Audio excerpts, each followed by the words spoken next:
Hello dear students, welcome back to my YouTube channel. आशा करुच्ची आपण माने समस्ते भलरे थिबे। पिला माने आपण मानको आउ एक नुआ वीडियो को स्वागत। पिला माने आज आम एही वीडियो रे पुष्पपुर रे वर्षावरण प्रबंधटीर जेउ सब प्रश्न 2 मार्किया प्रश्न बाकी रही जाइतिला ताहाकू आज आम संपूर्ण भावे आलोचना करिबा। तेणु पिला माने मो सहित वीडियो को फास्ट टू लास्ट पर्यंत देखंतु एवं जो माने मो चैनल रे नुआ अछंती चैनल टी को प्रथम लाइक करंतु, शेयर करंतु एवं सब्सक्राइब करी बेल आइकन को प्रेस करंतु, जहा फल रे जते बेले मु नुआ नुआ वीडियो अपलोड करी आपण मानक पाखरे सर्वप्रथम नोटिफिकेशन पहुँची जिवो। चलतु पिला माने आ समय को अति विलंब न करी आमे सीधा सड़क प्रश्न उपर को फेरी जिबा। देखंतु पिला माने आमे पूर्व वीडियो रे क्वेश्चन नंबर 15 जाई पढ़ीतिले। आज क्वेश्चन नंबर 16 रु आरंभ करिबा। देखंतु क्वेश्चन नंबर 16 कौन कहूँ, वनवासी नारीगण जलदकु अपरिचित बोली जानिले कौन करिवे। जदि वनवासी नारीगण जलदकु अपरिचित जानिले कौन करिवे बोली कहा जायछि। तो पिला माने 2 मार्किया प्रश्न किभଳି लेखिबे मु आपण मानको ढांचा बते देछि। जदि जो माने से ढांचा से वीडियो देखिन तेबे से वीडियो को जाई देखि दियंतु। देखंतु तथापि आज कहूछि पिला माने देखंतु वनवासी नारीगण जलदकु अपरिचित जानिले कौन करिवे बोली कहा जायछि। तो पिला माने देखंतु 2 मार्किया प्रश्न। तो आपण माने किपरि लिखिबे ना लेखा और लेखकों सूचना पाई 1 नंबर पाइबे आउ ठीक उत्तर पाई 1 नंबर पाइबे। तो आपण माने कोन कर लेखा और लेखकों सूचना किपरि लिखिबे आपण जानिछथि एई प्रश्नटी को विषय रो ना पुष्पपुर रे वर्षावरण। तो लिखिबे प्रबंध पुष्पपुर रे वर्षावरण। प्राबंधिक किए बा लेखक किए, प्राबंधिक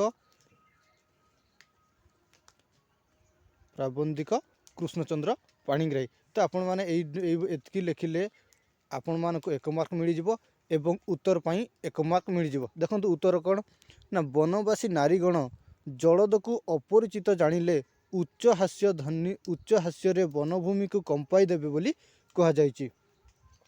पिला माने एई भଳି लिखिबे जहा फल रे आपण माने 2 रु 2 मार्क पाई जिवे। आशा करुच्ची आपण माने बुझी जाइथिबे। चलंतु नेक्स्ट क्वेश्चन देखिबा। देखंतु क्वेश्चन नंबर 17,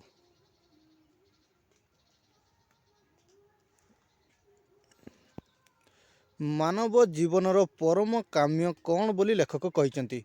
अर्थात मानव जीवनर परम काम्य बोली कौन बोली कह जायछि। पिला माने आपण मानक सठिक उत्तर हो जिवो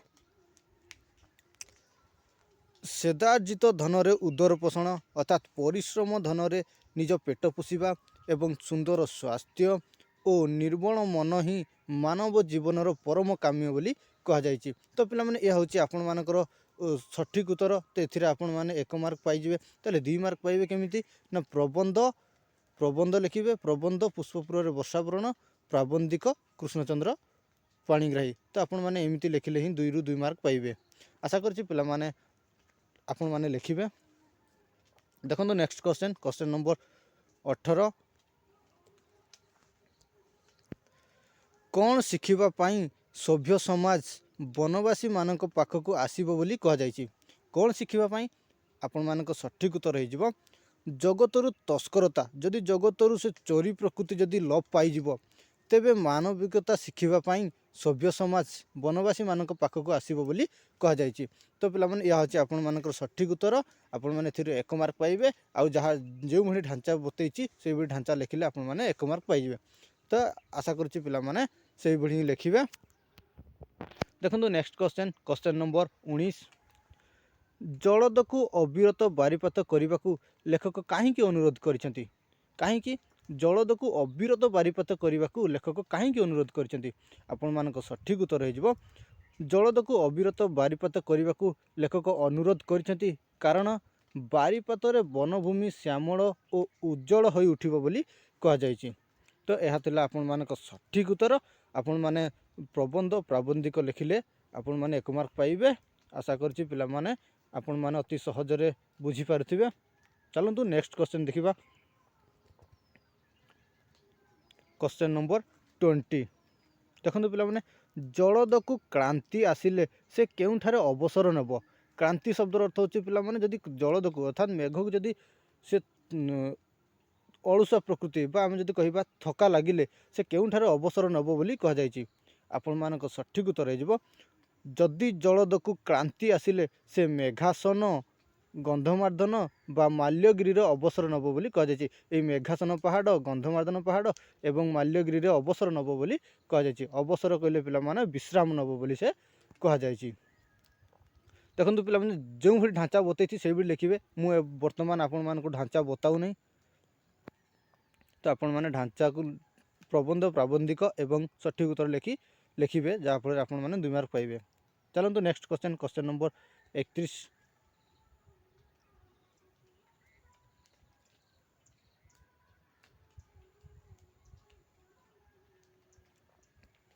ଦେଖନ୍ତୁ ନେକ୍ସଟ କ୍ୱେଶ୍ଚନ୍, ମୁକ ମନ୍ଦିର କୋଣାର୍କର ମୁକ ଫିଟିଲେ କ'ଣ ହୁଅନ୍ତା? କହିଲେ ଦେଖି ପିଲାମାନେ, ମୁକ ମନ୍ଦିର କୋଣାର୍କର ମୁକ ଫିଟିଲେ କ'ଣ ହୁଅନ୍ତା? ଆପଣମାନଙ୍କ ସଠିକ୍ ଉତ୍ତର ହେଇଯିବ ମୁକ ମନ୍ଦିର କୋଣାର୍କର ମୁକ ଫିଟିଲେ ସେ ଅତୀତ ବିଭବର ଗାଥା କହି ବିଜନ ବେଳାକୁ ମୁଖରିତ କରିଦିଅନ୍ତା। ଚାଲନ୍ତୁ ଦେଖିବା ନେକ୍ସଟ କ୍ୱେଶ୍ଚନ୍ ନମ୍ବର 32। ଶତ ଶତାବ୍ଦୀ ଧରି ଜଗନ୍ନାଥଙ୍କ ଠାରେ ସବୁ ଏକାଧାରାରେ କ'ଣ ପଞ୍ଜୀଭୂତ ହୋଇଛି?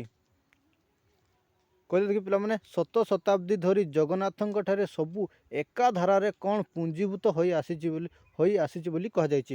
ଆପଣମାନଙ୍କ ସଠିକ୍ ଉତ୍ତର ହେଇଯିବ ଶତ ଶତାବ୍ଦୀ ଧରି ଜଗନ୍ନାଥଙ୍କ ଠାରେ ସବୁ ଏକାଧାରାରେ ଶାନ୍ତି, ମୁକ୍ତି, ମୈତ୍ରୀ, ଭକ୍ତି ଓ ଭୀତି ପୁଞ୍ଜୀଭୂତ ହୋଇ ଆସିଛି ବୋଲି କୁହାଯାଇଛି। କ'ଣ ନା ଶାନ୍ତି, ମୁକ୍ତି, ମୈତ୍ରୀ, ଭକ୍ତି ଏବଂ ଭୀତି ସବୁ ପୁଞ୍ଜୀଭୂତ ହୋଇ ଆସିଛି ବୋଲି କୁହାଯାଇଛି। Next question number 33। ନୀଳାଚଳ ନାଥ ଆଜିକାଲି କ'ଣ ବାଣ୍ଟି ଦେଇ ନିଜେ କାଙ୍ଗାଳ ହୋଇ ବସିଛନ୍ତି? ନୀଳାଚଳ ନାଥ କହିଲେ ପିଲାମାନେ ଜଗନ୍ନାଥ। ତ ଜଗନ୍ନାଥ ଆଜିକାଲି କ'ଣ ସବୁ ବାଣ୍ଟି ଦେଇ ନିଜେ କାଙ୍ଗାଳ ହୋଇ ବସିଛନ୍ତି? କ'ଣ ସବୁ ବାଣ୍ଟି ଦେଇ? ନା ଆପଣମାନଙ୍କ ସଠିକ୍ ଉତ୍ତର ହେଇଯିବ ନୀଳାଚଳ ନାଥ ଆଜିକାଲି ଶାନ୍ତି ଓ ମୈତ୍ରୀ ସବୁ ବାଣ୍ଟି ଦେଇ ନିଜେ କାଙ୍ଗାଳ ହୋଇ ବସିଛନ୍ତି ବୋଲି କୁହାଯାଇଛି। Next question number 34। ଦେଖନ୍ତୁ ପିଲାମାନେ, ବାରିବାହାର ଭୀମ ରୂପ ଦେଖି କେଉଁମାନେ ବାତାୟନ ପଥ ଛାଡ଼ି ପଳାଇ ଯିବେ ବୋଲି କୁହାଯାଇଛି? ବାରିବାହାର ଭୀମ ରୂପ ଦେଖି କେଉଁମାନେ ବାତାୟନ ପଥ ଛାଡ଼ି ପଳାଇ ଯିବେ ବୋଲି କୁହାଯାଇଛି? କେଉଁମାନେ?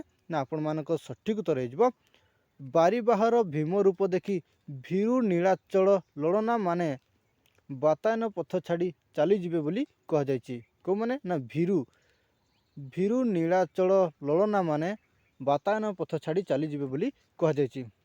କ'ଣ ଦେଖି? ନା ବାରିବାହାର ଭୀମ ରୂପ ଦେଖି।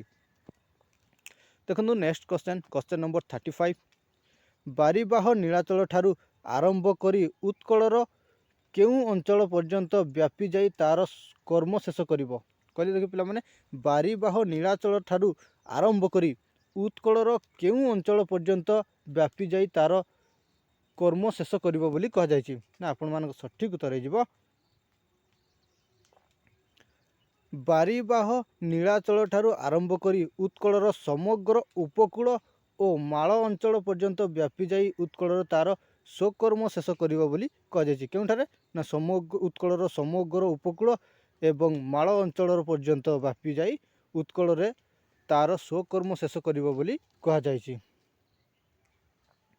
Next question number